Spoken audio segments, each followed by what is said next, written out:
सुंदरबन जंगल में टूनी चिड़िया अपनी बेटी गुड़िया और अपने बेटे कुक्कू चिड़ा के साथ रहती थी। कुछ दिनों पहले उनके पिता का देहांत हो गया था। फिर टूनी चिड़िया दूसरों के घर में दिन रात मेहनत करती थी और अपने बच्चों का पालन पोषण कर रही थी। बच्चों, जल्दी से भोजन कर लो, मुझे काम पर जाना है। आज शाम मैं देर से आऊंगी। मालकिन की बेटी का जन्मदिन है, इसलिए मुझे बहुत सारे काम हैं। माँ, हमारा जन्मदिन कब आता है? आपने हमारा जन्मदिन कभी नहीं बनाया। जन्मदिन खाली बड़े बच्चों के लिए होता है, तुम्हें दिखाई नहीं देता है? माँ हमारा कितनी मुश्किल से पालन पोषण करती हैं। मेरे बच्चों, तुमसे किसने कहा जन्मदिन सिर्फ बड़े बच्चियों का ही बनता है? मेरे बच्चे क्या राजकुमार और राजकुमारी से कम है क्या? मुझे समय नहीं मिल पाता है, इसीलिए मैं तुम्हारा जन्मदिन नहीं बना पाती हूँ। मगर बेटा, आप चिंता ना करो, इस बार मैं आपका जन्मदिन जरूर बनाऊंगी। क्या माँ, आप सच में मेरे लिए केक लाओगी? हाँ बेटा, अब मैं लेट हो रही हूँ, मैं चलती हूँ। ऐसे ही काफी दिन बीत जाते हैं। एक दिन उठ जाओ मेरे प्यारे बच्चों, तुम दोनों को ऊपर वाला लंबी उम्र दे। हैप्पी बर्थडे बच्चों, आप लोग नहा धोकर तैयार हो जाओ, मैं बाहर जा रही हूँ आप दोनों के लिए केक लाने।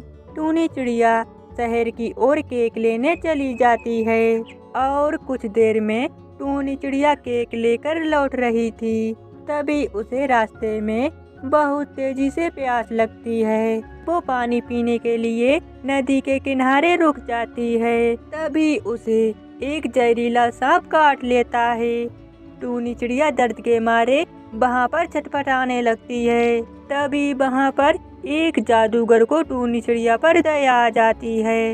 अरे, आपको एक जहरीले सांप ने काटा है, आप चिंता ना करो, मैं अभी तुम्हारे जड़ी बूटी लगा देता हूँ।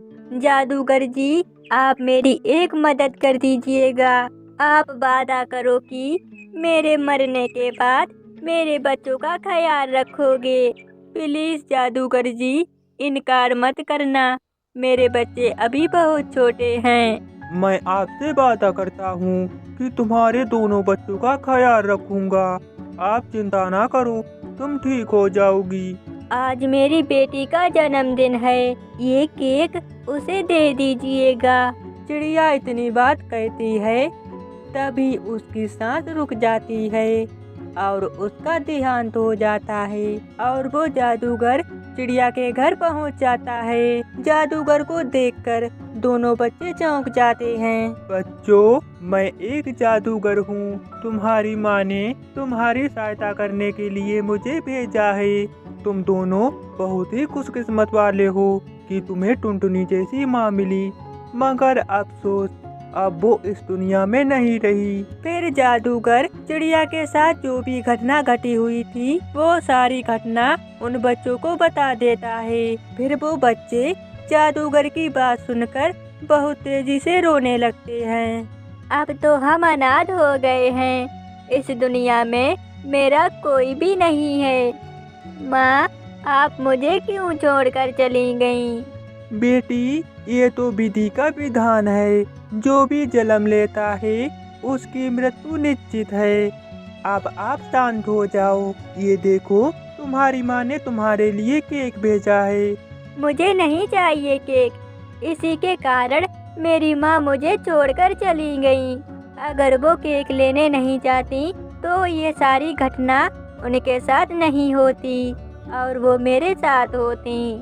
चलो ठीक है, मगर अपनी माँ की आखिरी निशानी समझकर अपने घर के पास तो रख सकती हो। मेरे साथ चलो, मैं तुम्हें समझाता हूँ। फिर वो जादूगर उन बच्चों को अपने साथ लेकर एक बड़े पेड़ की टहनी पर जाता है और उस केक को एक जादुई बड़ा सा केक का घर बना देता है। बच्चों, ये एक जादुई केक का घर है। अब तुम्हें किसी भी चीज की कोई समस्या नहीं होगी। अगर तुम्हें कभी भी किसी चीज की जरूरत हो तो तुम इस जादुई केक के घर से मांग सकते हो। अब मैं चलता हूँ, और अगर तुम किसी भी बड़ी मुसीबत में फंसे हो तो तुम हमें एक बार याद कर लेना, मैं आ जाऊंगा। फिर वो जादूगर कौवा वहाँ से चला जाता है। अब उनकी जिंदगी में किसी भी चीज की कोई समस्या नहीं रही थी। वो दोनों भाई बहन बड़ी ही खुशी से अपना जीवन बिता रहे थे। तभी एक दिन कुक्कू ने गुड़िया से कहा, गुड़िया, अब हमारे पास किसी भी चीज की कोई कमी नहीं है। हमने ये बात सोची है कि हमारे जंगल में बहुत सारे पक्षी हैं जो बेचारे बहुत गरीब हैं, उन्हें मदद की सख्त जरूरत है। मैं सोच रहा था कि उन लोगों को जादुई केक के घर के बारे में बताया जाए ताकि वो अपनी जरूरतों को पूरा कर सकें। ऐसा सोचकर उन दोनों भाई बहन ने जंगल के सारे पक्षियों को जादुई केक के घर के बारे में बता दिया। फिर वो सारे पक्षी जादुई केक के घर से मदद मांगने लगे, लेकिन वो जादुई केक का घर सभी पक्षियों से बहुत तंग आ गया था। उस जादूगर ने हमें इस बुरी मुसीबत में फंसा दिया है। पहले तो उसने इन दोनों भाई बहनों की मदद करने को कहा था, लेकिन अब इन दोनों भाई बहनों की वजह से हमें पूरे जंगल के पक्षियों की मदद करनी पड़ती है।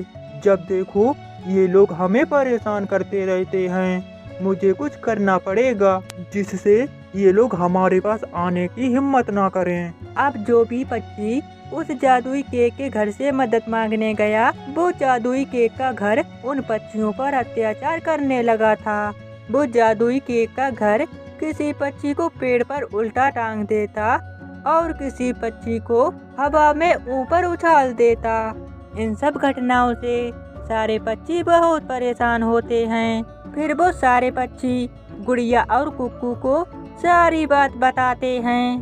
फिर वो दोनों भाई बहन मन ही मन जादूगर को याद करते हैं। जादूगर वहाँ पर प्रकट हो जाता है। क्या परेशानी है बच्चों, बताओ मुझे। फिर गुड़िया जादूगर को सारी बात बताती है।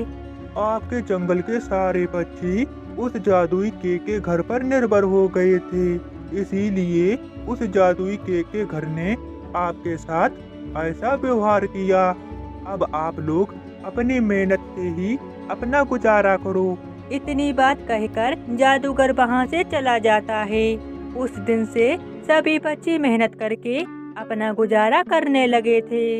अगर उन्हें ज्यादा परेशानी होती थी तो वो जादूगर को बुला लेते थे और वो दोनों भाई बहन अपने जादुई केक के घर में खुशी खुशी से रहने लगे। मेरे प्यारे दोस्तों, इस कहानी को लाइक और अपने दोस्तों के पास शेयर और चैनल को सब्सक्राइब करना बिल्कुल मत भूलना। धन्यवाद मेरे प्यारे दोस्तों।